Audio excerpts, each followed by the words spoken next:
I don't quite know how this works yet.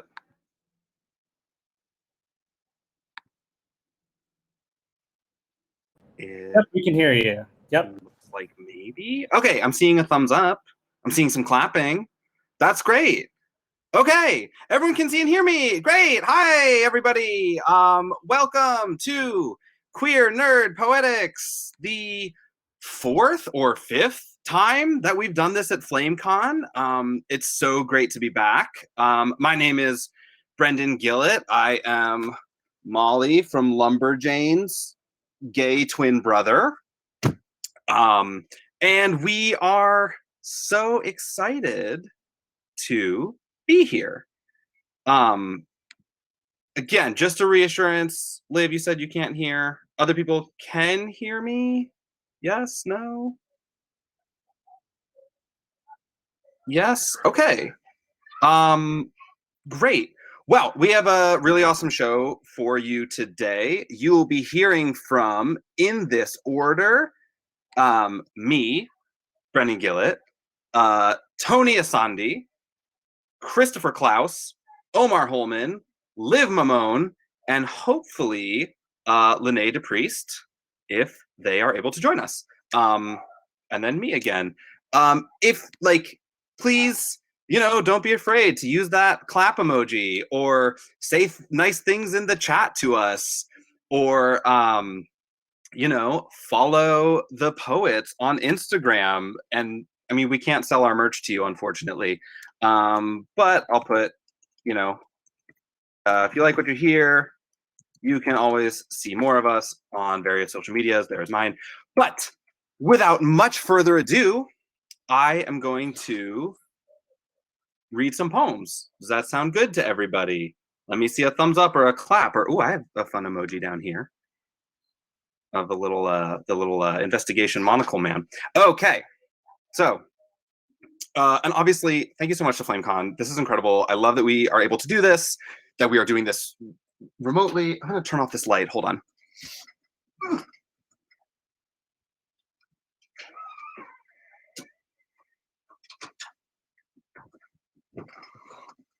And we're back. Okay, so without further ado, my poems.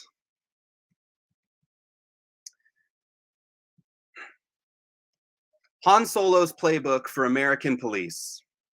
1. Always shoot first, especially when they don't look like you. 2. Edit the video.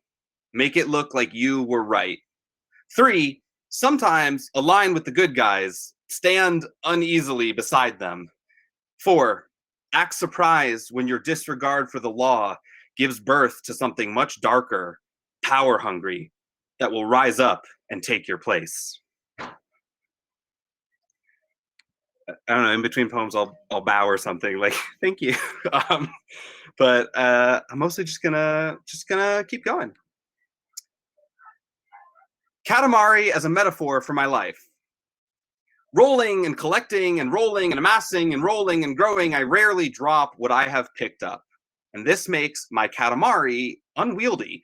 Weird double joystick drive system, and it is uneven in shape, cannot roll smoothly, always trying to pick up things too big, impatient to scale up, but still taking smaller things with it through each level up. And I wonder, why do so many people drop things? Forget that they were once on the floor of their room playing with ants before they could roll up people or planets. Why do they discard so easily?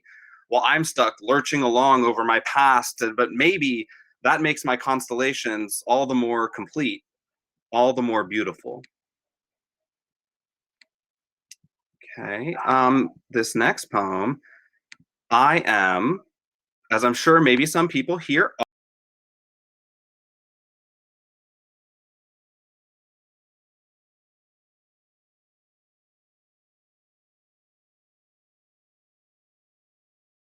is Volume 4, Brendan Gillett Gets It Together, after Brian Lee O'Malley. The year that my boyfriend and I decide to move in together, I see all 7 of my exes. I used to think I was obsessed with Scott Pilgrim, but now it seems Scott Pilgrim is obsessed with me because, come on, 6 ex-boyfriends and a girl I dated in 8th grade all showing up as I get serious with someone. I don't know who's scripting my life, but like we've seen this plot line before, but at least this time I don't need to fight anyone. In fact, the night I ran into my first boyfriend, I went home and played video games with another ex and my current boyfriend. Shortly before that, I had dinner with another ex for the first time in 5 years, a different one for the first time in 5 months, and the girl I dated in 8th grade, we get dinner all the time. And I think it must mean something, but of course it doesn't. At least not in some overarching plot structure or thematic way. No, all this shows is that I maintain relationships long past when other people expect them to explode into a handful of coins and poorly rendered memories. Okay, so for this next one, I want to, oh, you know what? I can share my screen. Yes, maybe. I want to play music, and so we're gonna see if that works. This just see. Can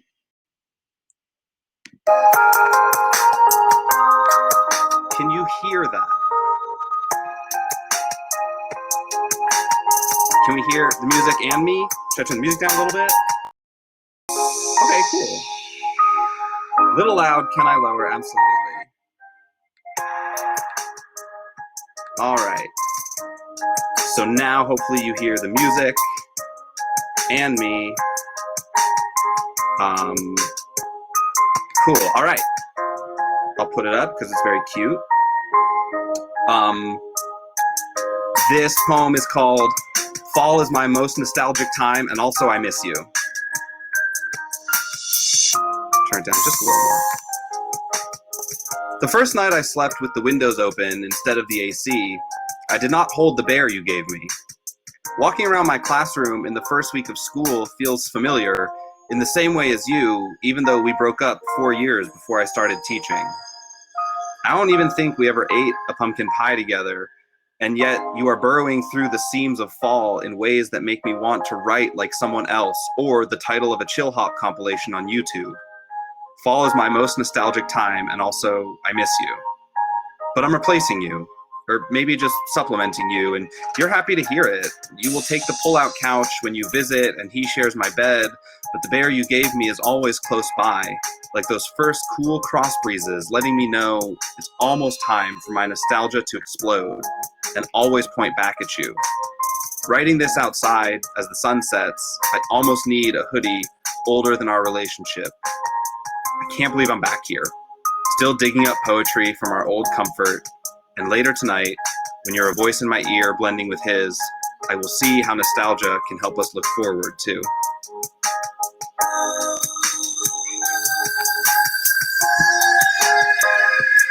And now we're just gonna vibe for a sec. Okay, thank you. This is the last one of mine that you will hear. And then after me is gonna be Tony Assande. And I'm not really going to introduce the poets. They can introduce themselves, but just know that they are all incredible. And thank you all so much for being here on this main stage presentation of Queer Nerd Poetics. So, is anyone out there a fan of the Adventure Zone? And specifically, is anyone listening to Ether C right now? Any Ether C fans? I gotta say, I am a high school teacher, and I've been teaching online all year, and this is a lot better because people are actually responding to me in the chat and being a little interactive and stuff, so that's nice. Okay, we have at least one Ether C fan. Well then, Brandon B, this poem, I guess, goes directly to you. Let me get that Ether C theme going. Good sound volume? And me volume? All good volumes?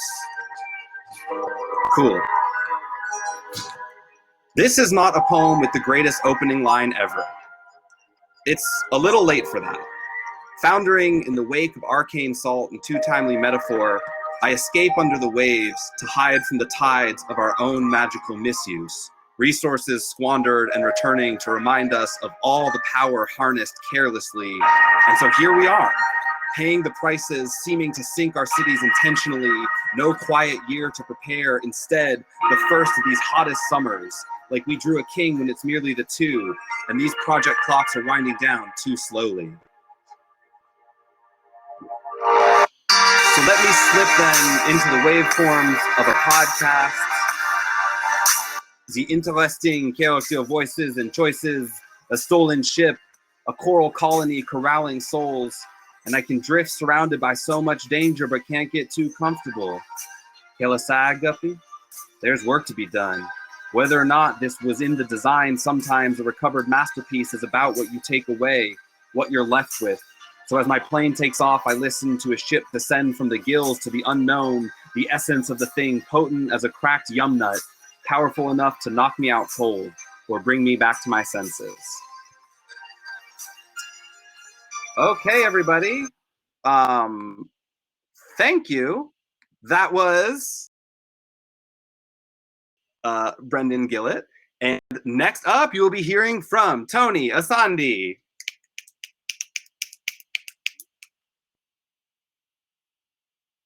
And I don't know when I get pulled off. Okay. Get out of here. Go. Bye. Can't you see no one wants you here? Hi, I'm Tony. I am a friend of Brendan who occasionally dabbles in poetry. Mostly I just read it because I did a lot of Shakespeare studies in college. But occasionally I write it, and that's what this is. So I'm going to pull up that Google Doc that I have already lost on my computer. So just 1 second, and then we'll get started. I got 4. 2 are about being bi, 1 is nerdy, and 1 is just about me. So I'm very selfish in my poetry. So let's go. This first one is called Half. A lot of my friends, usually the ones who are also bi, don't like it when I describe myself as half gay. And I understand, of course, the way that we as a group have had to fight so long against the idea that we're just half. I get that halves implies a binary that denies a half dozen other ways that people can identify.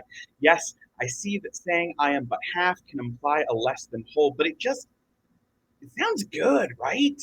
I'm half Irish, half Italian, half gay, because halves have always had this mystical quality about them. Tanis, half elven, was a half. Hercules was no less for being half god. Little half-fish princesses collect forks and sing songs. Half-blood wizards defeat dark lords, and never forget it was 2 halflings who carried the ring halfway around the world to Mount Doom. There are legends that say we are all halves, that our other half is the part split asunder, that love is that desire to become whole once more, and being bi for me has been a time spent in halves. I live with half my days spent blushing when I make eye contact with the cute sales bro who sits across the office, half wondering if he knows that he's hot in that douchebag kind of way. Meanwhile, half of my nights, my straight roommate that I lived with and I would shamelessly rank the female half of the Great British Bake Off, and yes, their bakes were half the criteria. I am only half kidding when I say that I love macarons more than men, women, or any other gender identity that you could name. For half my life, I struggled looking for the word for what I was when I couldn't stop thinking about Emily from English class, except when I was imagining Keith from the lacrosse team. And the other half of my year since then, trying to teach that word to my mother, who keeps asking, but you'll probably marry a girl, right? With this hope in her voice that just half kills me. And because of that question, more than half of my dreams are old-fashioned white weddings in Catholic churches, but there are still those of me and a dude sharing a first dance in matching Converse sneakers, our hipster signature cocktail of 2 separate drinks, one pink and one blue, delicious on their own, but meant to be mixed to make one purple highball. The duality of bi has meant that half my life is defending my bad taste in men who treat me like half a person, and the other half wondering if the girls I half dated in college miss me too. And yes, my friends, I wholly understand why you don't want to be called half gay. But I like it for me, at least for now, until I feel it. So this one was actually written for a fictional character in a online role-playing thing. That character was discovering his bi-ness because he ended up in a throuple with a male friend and female friend. So you'll see how this goes. It's called Triangle, Circled, and Squared. You look at a circle, and it's soft and gentle and smooth and round, and you want to touch it and hold it and kiss it, and you realize it's not just about circles anymore. Because you see them walk by and you want them so bad, so bad, so bad that you wish you could breathe them in like the scent of perfume and take them in and let them be part of you and with you and in you, and you breathe in. And they say that love is like oxygen. That O, that circle, that round gasp of pleasure with every touch. Oh, oh, oh. And then you look at a square, and it's hard and sharp and broad and strong, and you want to run your hands along the edges and feel it pressed against you and around you and boxed in with it, and all sides holding you, because arms were made to hold, to pin, to take, and God, you want to be taken. And that feeling is alien to you, to want that broad expanse of angled shoulders, that sharp-edged square of tensed jaw, almost as much, just as much, maybe more than that soft cushion of circles embrace, and fuck, you want them both. And love is like oxygen. And you remember chemistry and the chemistry between you and her in high school, or you and him in college. And you remember it's not just O. It's never just O. It's always O2.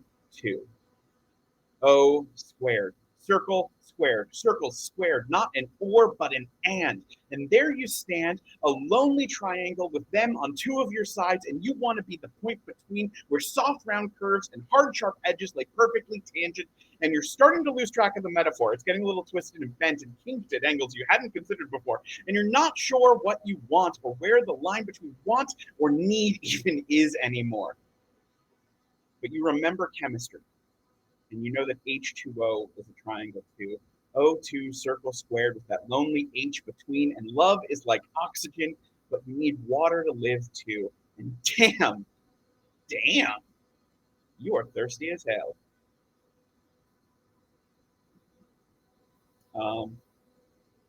Yeah, so that's that one. The next one is less gay and more nerd. This one is called An Itemized List of What I Would Keep in a Bag of Holding If I Were a D&D Character. Thank you, Drew and Maggie, my cheerleaders. All right, so here we go. Itemized list of what I would keep in a bag of holding if I were a D&D character. 1 bedroll of large size. 10 torches with 1 accompanying tinderbox. 10 days worth of rations, 10 additional days worth of rations, because you know damn well whatever they consider a day's worth of rations is not going to cut it for me.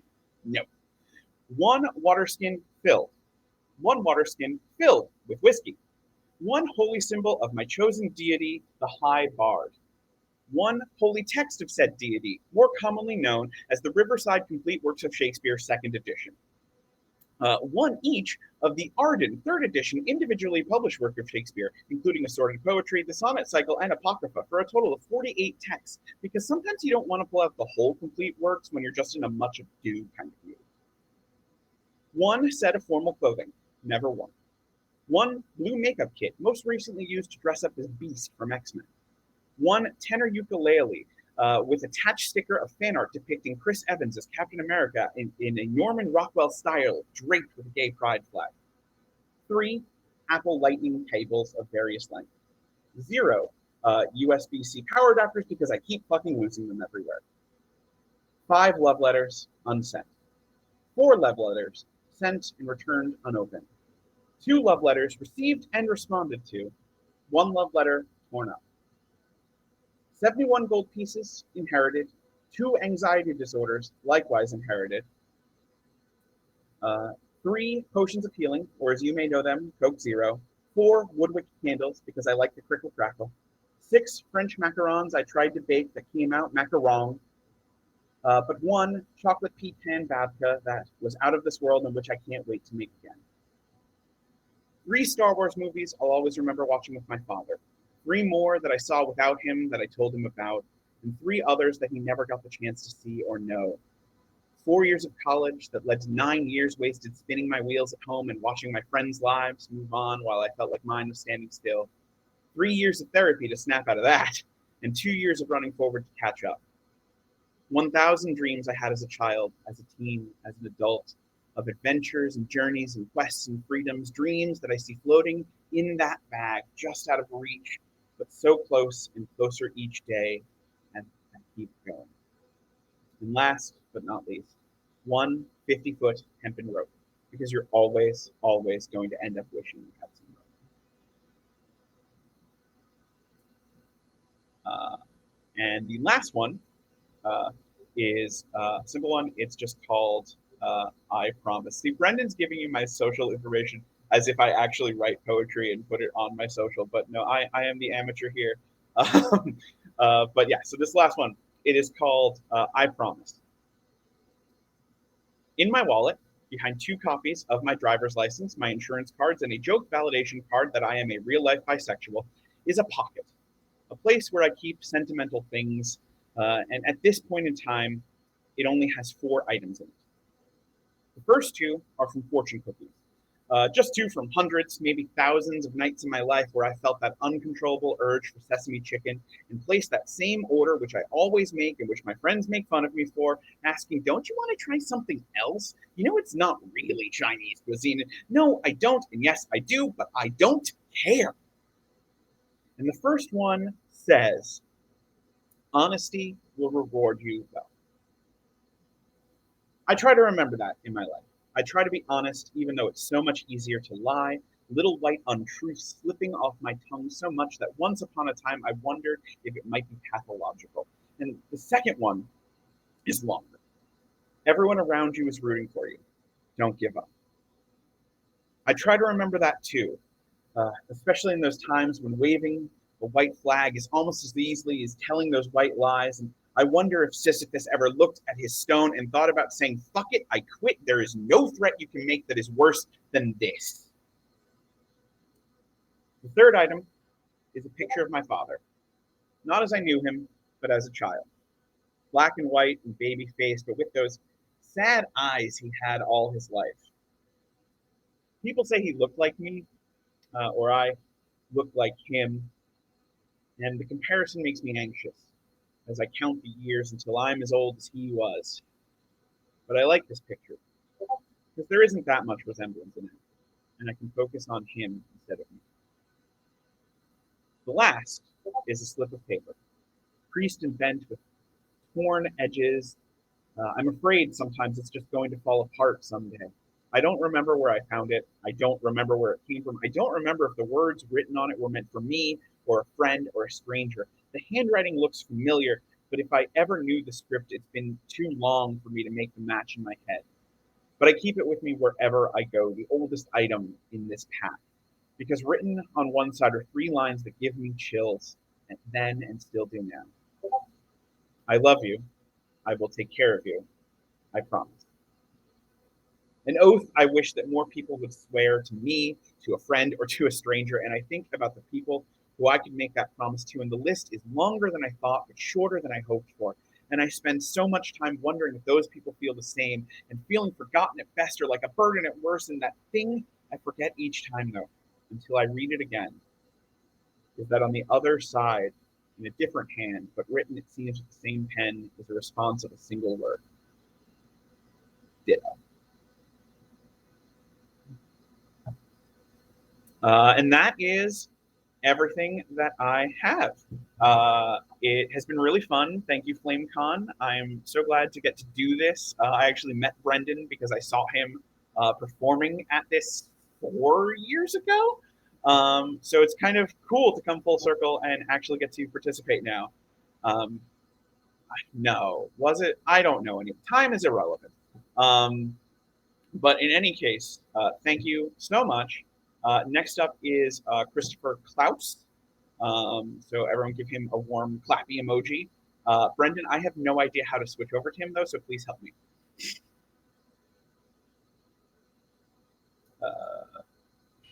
There we go. Awesome. Thank you. Right. Hello, everybody. My name is Christopher Klaus. I am a middle school science teacher up in New Hampshire. And I just noticed that the text said everybody's pissed because I'm a middle. That is also true. All right. I have a few longer poems. So I'll just get into the first one. This is called Grown Men and Their Toys, and I just got it published this week in Big City Lit. There is a lifelong benefit to action hero fantasies and the crash of toy cars, the larger-than-life scenarios, the sound effects uttered thoughtlessly by young boys at play, lost in the fantasy of adventure, sounding almost nothing like the real thing. We are grown now, aware of the listening ears around us, far too mature for action heroes, for letting our fantasies escape our lips. The action heroes and toy race cars collect dust in the attic. We work our jobs and fantasize about play, dwell on missed opportunities, things we should have said. We recast ourselves as action heroes, shift our station wagons, pedal to the floor as though gunning for the pole position. In the car alone, our small 4-cylinder engine is a powerhouse, makes the noises we always dreamed it would. We hum to ourselves while accelerating, match the pitch of the engine. Adjusting the rearview mirror, we catch a glimpse of the children's car seats behind. Ease off the accelerator, no longer in hot pursuit, and go back to just driving.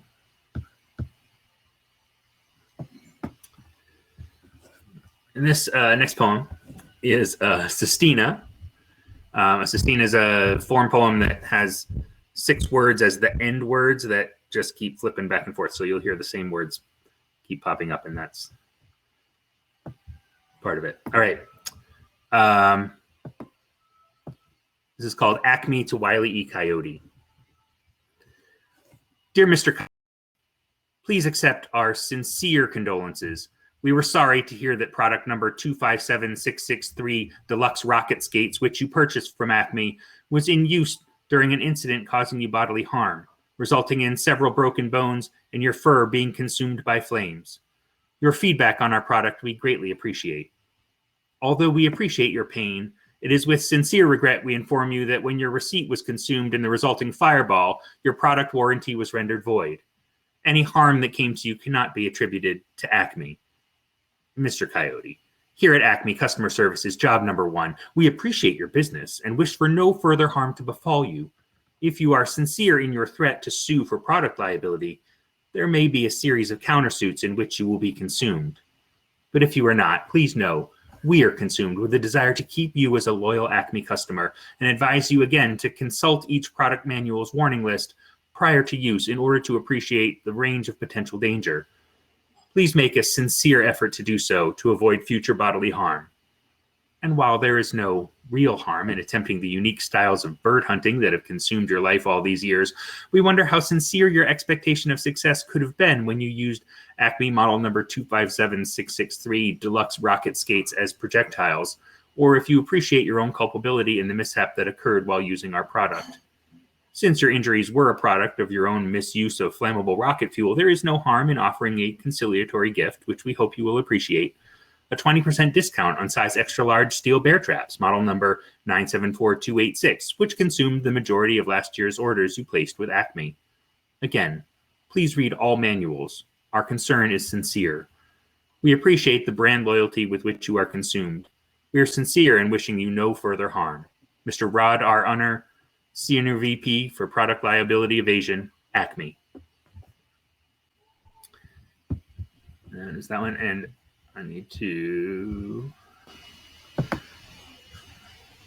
the next one. So I have done some set design for theater things and never appreciated good set design until I started watching Stranger Things and realized that they recreated my entire childhood. And so this was inspired after watching the kids playing Dungeons and Dragons on Stranger Things. And I don't usually write poems that rhyme. And so this ended up as kind of a rap, which is not my style, but I hope you will enjoy it.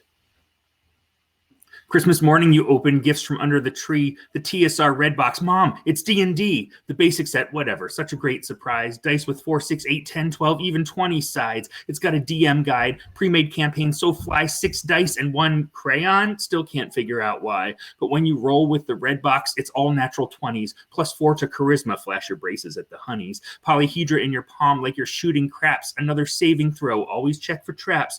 Got the monsters memorized from acolyte to zombie. Healing potions filled in case a curse gets on thee.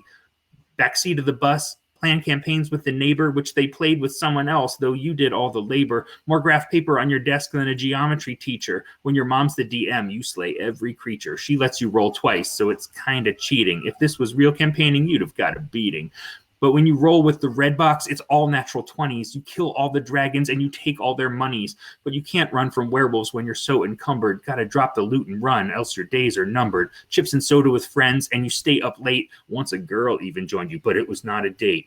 You rolled a half-elf wizard with pointy ears. He's got mana for days, magic missiles for years. Yeah, but your very first battle, kobolds kicked your ass because you're a great power, but it comes with lousy armor class. When you roll with the red box, it's all natural 20s. Skin of your teeth escape like it isn't funny. Go invisible fast, then you hit the bricks. Once you've rolled a D12, you won't go back to D6. Got a leather pouch of dice like it's pirate gold. It's how you spend your allowance because you're 12 years old. You've got a little BO. You're allergic to dairy. You've got a room reserved Tuesdays at the public library. It's where all the nerds gather from 3:30 to 5. Mom picks you up in the van. You're too young to drive. But when you roll with the red box, that's who you are. D&D basic set, published by TSR. For those of you that weren't around in the 80s, there used to be Dungeons and Dragons, like level 1 through 3 came with in the red box, and then the blue box was like level 4 and up. And that was what all the really cool kids used, and I did not get the blue box. Just sharing. All right. I will roll for performance. This next poem is called Dr. Horrible's Local Radio Shack Goes Out of Business.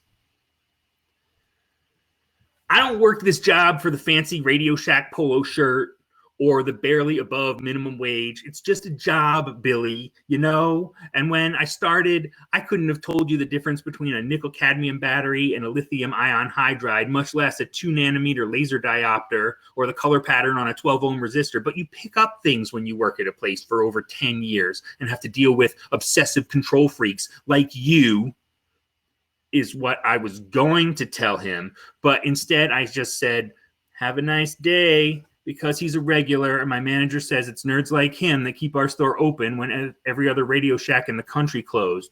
Because he spends more money here than all our other customers combined, which is not a lot, but still.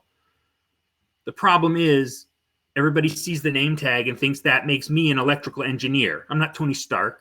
I'm not Q from James Bond. I'm Dave from the local Radio Shack on Elm Street. I have never built a crypto power thermocoupler matrix. And even when you show it to me, I still can't tell you if I've got the parts you need to make it do whatever it is it's supposed to do, which for some reason you refuse to tell me, Billy. Like if somehow I knew how to improve the calibration spectrometer on your Wonderflonium power converter, I'd still be working the cash register at Radio Shack. I'm sorry. Okay, I just sell the stuff. I don't make it. I'm not going to say I'm sorry, though. I'm going to say find it yourself. I'll say, what do I look like? A computer genius? I'll tell him, I don't care if your transmatter whatever malfunctioned. It's not my problem. Just pay for your crap, Billy. And remember, you're not allowed to pay with a check anymore because you bounced too many. That's what I'm going to tell him next time. Because you know why? Because it doesn't matter anymore. That's why. Radio Shack is bankrupt. Store's closing. What are they going to do? Fire me? I'm the only one who has to put up with this dude all these years, listen to him practice his evil laugh in the corner, telling him which one sounds more menacing, giving him advice on where to find a slipcover for his giant armchair. They don't pay me enough for this. I can't even figure out if he's a real inventor or just some nut job who thinks he's solved physics. All I know for sure is I am so sick of answering questions about parts for devices he won't explain to me, or trying to answer them, or occasionally making things up as though I know what I'm talking about, which is an important part of good salesmanship. Confidence, according to the corporate trainers who probably all got fired for not doing their job very well either. And who has to wipe down all the counters after his roommate gets them all, like, Drippy or whatever. Me, of course. $8.95 an hour Dave with his master's degree in creative writing and his now soggy polo shirt. I swear that guy must have a thyroid problem or something, and I don't even think it bothers him. Next time Billy comes in here, I'm not listening to him talk about the girl at the laundromat again, or Captain Hammer or Johnny Snow. I'm cutting him off right away. Like, what is this guy's problem with superheroes anyway? I mean, I get it. Captain Hammer's dating the girl from the laundromat, the same one Billy's been drooling over for the last I don't know how long. Like, he has a chance to woo her away from him by pretending he didn't buy her that frozen yogurt. I mean, Captain Hammer will probably move on, but even then, girl like that is never going to go for a guy like Billy. Child genius or not, seriously, can you imagine him inviting him over to his apartment with his ginormous armchair and all his malfunctioning technology gizmos, not to mention his roommate with the sweat gland condition? I don't care if he was some kind of science Doogie Howser in his day. Guy's got zero chance. Next time he comes in here, I'm telling him we're closing. Shutting down, going out of business. He can find some other schmuck in a polo shirt to substitute for his lack of friends and inability to properly construct his gizmos without them backfiring on him. I'm going to tell that guy for the last time, I don't care what Dr. Horrible said on his stupid blog. Captain Hammer is a hero. He's good at one thing, and that's all he has to do. Hammer stuff. He may not be the greatest public speaker or suave with a metaphor, but that doesn't make him any less super, and Billy better not say another thing about it. Dr. Horrible not being Captain Hammer's nemesis because everybody knows he's Johnny Snow's. Doesn't he watch the news? Speaking of news, I wonder how the opening of that new homeless shelter went. And that is it for me. Thank you for having me. I appreciate Brendan inviting me to come out. And you all have a treat coming up because the next poet to read is Omar Holmon. And you will be very pleased to hear his work.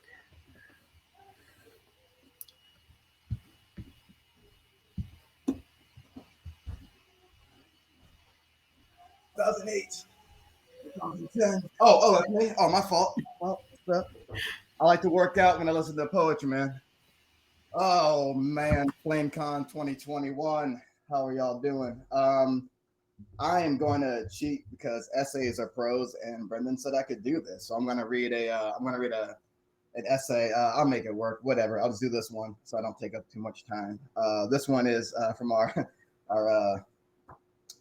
book of stuff. So I'm going to read this. It's called Mario Kart Reveals Who You Truly Are. Starts off with a quote. Forgiveness is between them and God. It's my job to arrange the meeting. John W. Creasy, Man on Fire. There are video games that help make you who you are. Case in point, Link from The Legend of Zelda, Ocarina of Time. You're with Link every step of the way on his quest as he grows up and saves the land of Hyrule. You're not controlling Link. You're his brother in arms from a third-person point of view throughout the game. You grow with Link and come to learn about courage, duty, and honor, traits that will help mold you into a productive member of society. Mario Kart is not that type of game.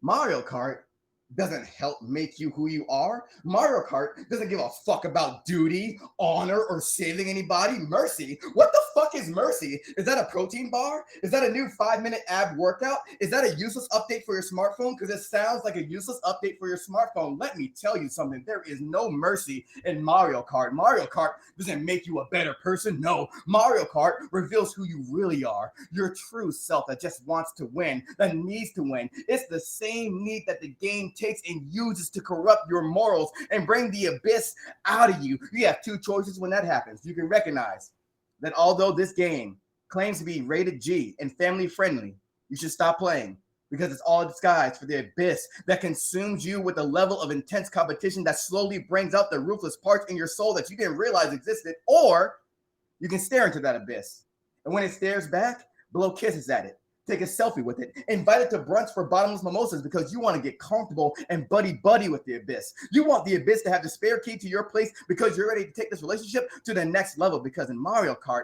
it's murk or get murk. I knew this shit from day one on Mario Kart, and I embraced it. I go out of my way to be a dick to everyone on the sticks in Mario Kart. I let you know off the bat, I'm not your fucking friend in this game. Once that power switch goes on and PSE&G starts charging us by the minute, I'm on the fucking clock. I'm the motherfucker throwing hands all over the track. And when I say throwing hands, I don't mean fighting everyone. A group of bananas is called a hand. Therefore, I'm the asshole literally laying rows of banana across the track methodically like they're C4 explosive. That's me. I'm saving this lightning bolt for when you're in the middle of a jump over a gap. Yeah, that's me. When that blue shell creeps up on you and takes you out of first place yet again, that wasn't me. I don't get blue shells because I'm the guy already advancing on your spot in first place, like it's your house, and I'm the Sloman Shields, and it stopped working because your defense is the Sloman Shields of security, whatever. That's my shit. Words can't describe how good it feels to have a motherfucking green shell in your hand and a racer in front of you, unguarded, unaware, just staring at the finish line in front of them. They're thinking it's all good, that they got this, that they're home free, and they see you Tokyo drift around the fucking corner, bending the block with the Koopa Troopa chopper loaded up just to hit them with it. They start feeling like Ricky and Boys in the Hood, and they book for that finish line. But we both know how this plays out. We both know this isn't going to end well for you. They're yelling out, no, not again, not this time. And I'm death type tending the cemetery lawn at 4 a.m. on a Sunday morning type of quiet, not even giving you the satisfaction of condolences with the sound of my voice as I let that chopper ring out on you. And I don't give a fuck who you are to me. Brother, sister, nephew, uncle, grandpa, significant other, soulmate, love of my life, dude that does my taxes at H&R Block, boss, mailman, landlord, my best friend Phil from childhood that I haven't physically seen since the death of my mother back in 2011, and we both laughed and cried on sight of one another together in the street at a funeral. Everybody can get it. And you might be reading this chapter thinking, all right, I get it. Mario Kart changes you as a person, but surely when you have a family of your own, you're playing with your kids, you'll take it easy on them. No, I won't. I'll be damn sure to pass this savageness down to my children. If my children aren't more ruthless than my wife and I when we play Mario Kart, then I failed as a parent. Me, what are you doing? Why are you holding on to that blue shell? Son, I can't knock mom out of first place. Wife, don't you put that softness on me, boy. Shoot it. Daughter, do it. Family dog, wolf, translation, do it or pass the controller. Me, kill the fanboy so the fandom can live. Son, shoots blue shell. I see now. I understand. Everything is so clear. Let me put you on fandom real quick as I say this. Fuck ball. Mario Kart is life. If you want to know the true measure of someone, play them in Mario Kart. If they act all proper and apologetic when they hit you with an item, don't trust them. You can do better. They aren't the one for you. If there isn't some small part of them that feels satisfaction at watching a racer in front of them fall, take a hit, or get knocked out of first place, they're weak. Their whole bloodline is weak. And they weren't survived the winter. You know how they say if a person doesn't have books in their place, don't fuck them? Well, if a person can't stay on the track on Rainbow Road in Mario Kart, don't fuck them. You'll thank yourself the next morning as you brush your teeth and mockingly quote them in the bathroom mirror saying, ugh, do we have to do Rainbow Road again? The answer is yes, you do. Life is Rainbow Road, homie. You got to decide how you about to live yours. Because me, I said a fanboy like me, shit, I live my life 150cc at a time. Let's get your next poet up here. Give a round of applause to Liv Mammone. As I magically bring her to the stage. I don't know how to do that though. So am I supposed to click something? Maybe I'll click this. And technology. Hello, Liv.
Okay.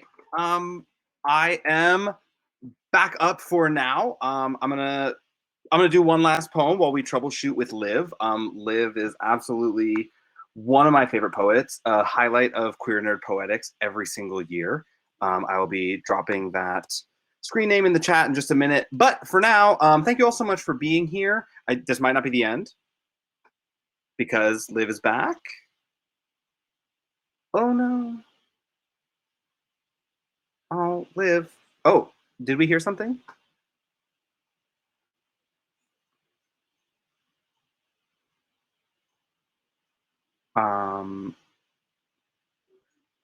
Okay. Liv is clapping.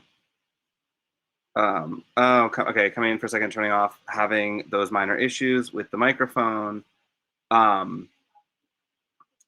Should I do one more while we troubleshoot, or should we just wait 2 seconds and see if we can get Liv on here?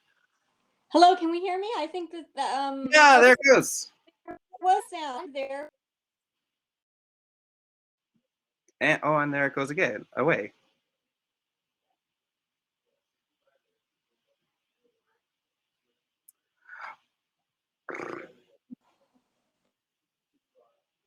Oh, it's like in for a second. This is this is the joy of a virtual con. We all understand this is how it's gonna go. We're all ready for this.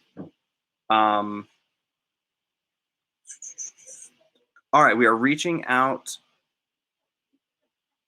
Okay, we're saying try unmuting but no video. Maybe when you unmute, Liv, I will mute and also turn off my video. Maybe that will help.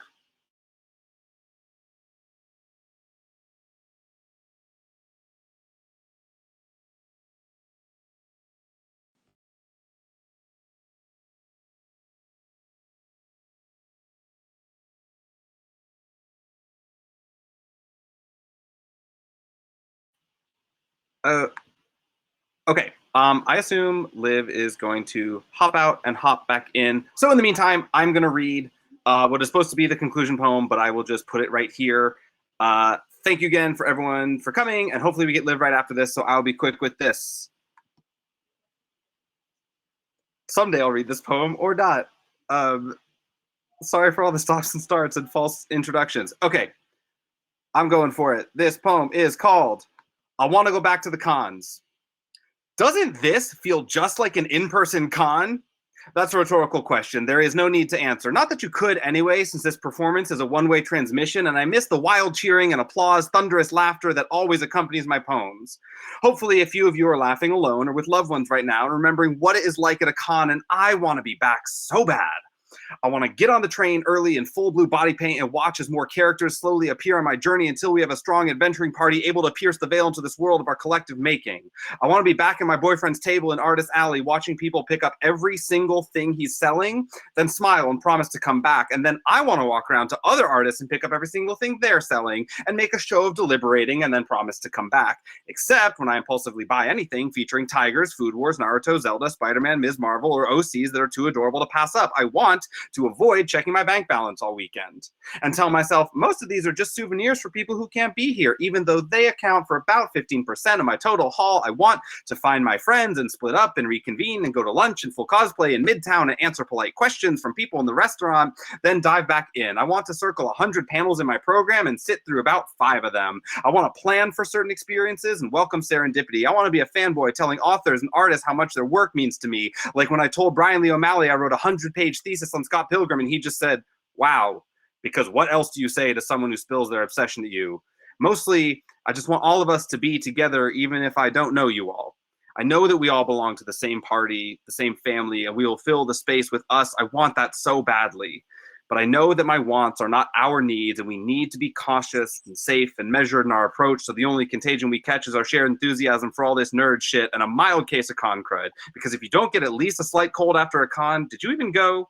So here's to everyone making this year work, making this online con worthwhile, from the volunteers to the vendors to the performers to the audience. And next year, may we see each other in the same room and feel like no time has passed, like the magic still sustains us. Okay, without further ado, Liv Mammone! I'm so glad I got to hear that poem, though. So upside to the fact that this is probably the most embarrassing thing that's ever happened to me.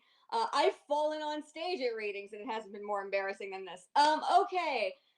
FlameCon, I'm so fucking happy to be here.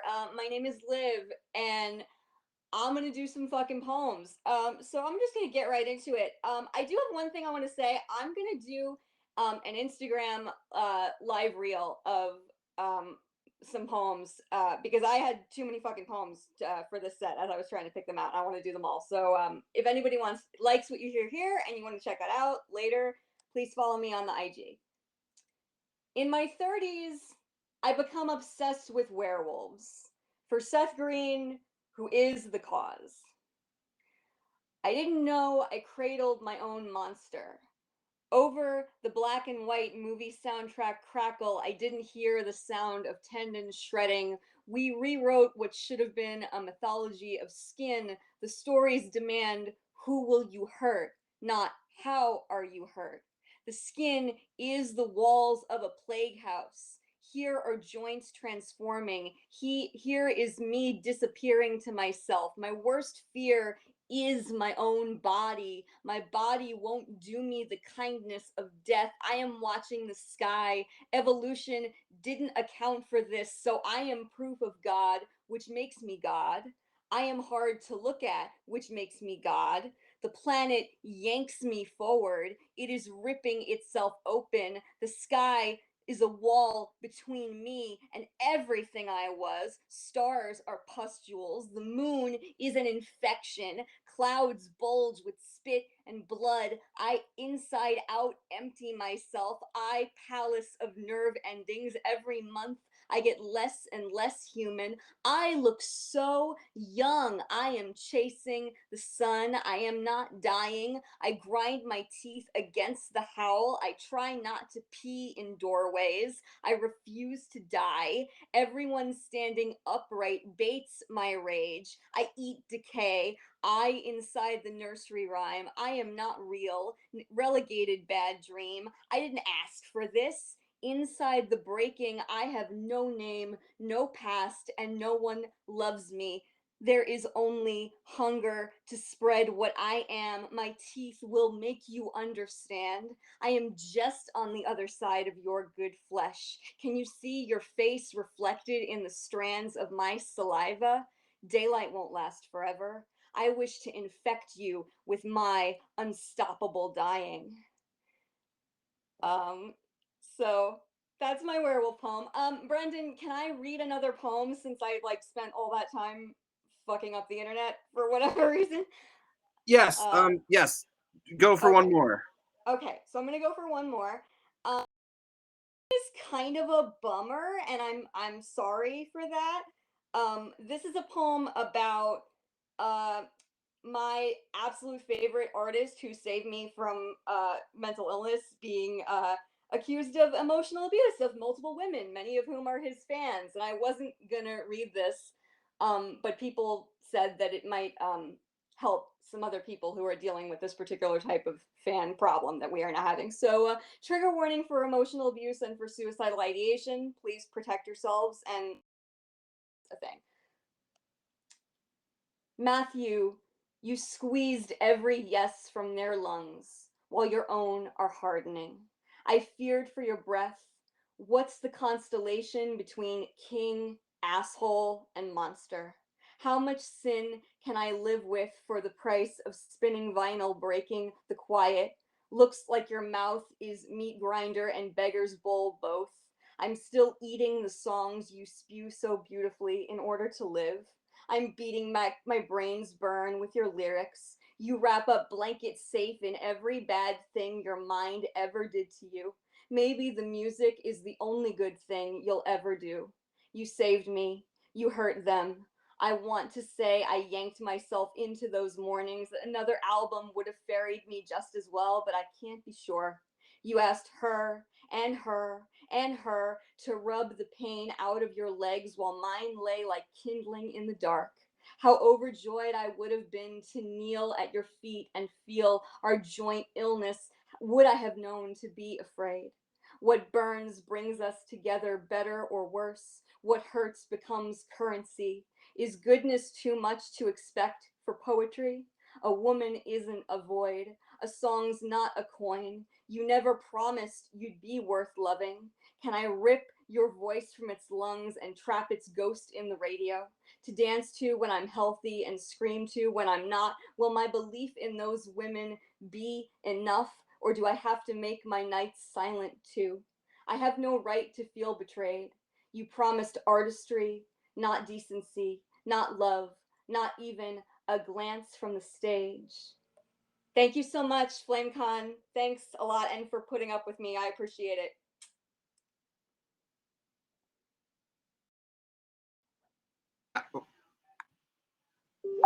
This has been Queer Nerd Poetics. Thank you so much, and stay tuned for whatever is next on the main stage. Bye, everybody.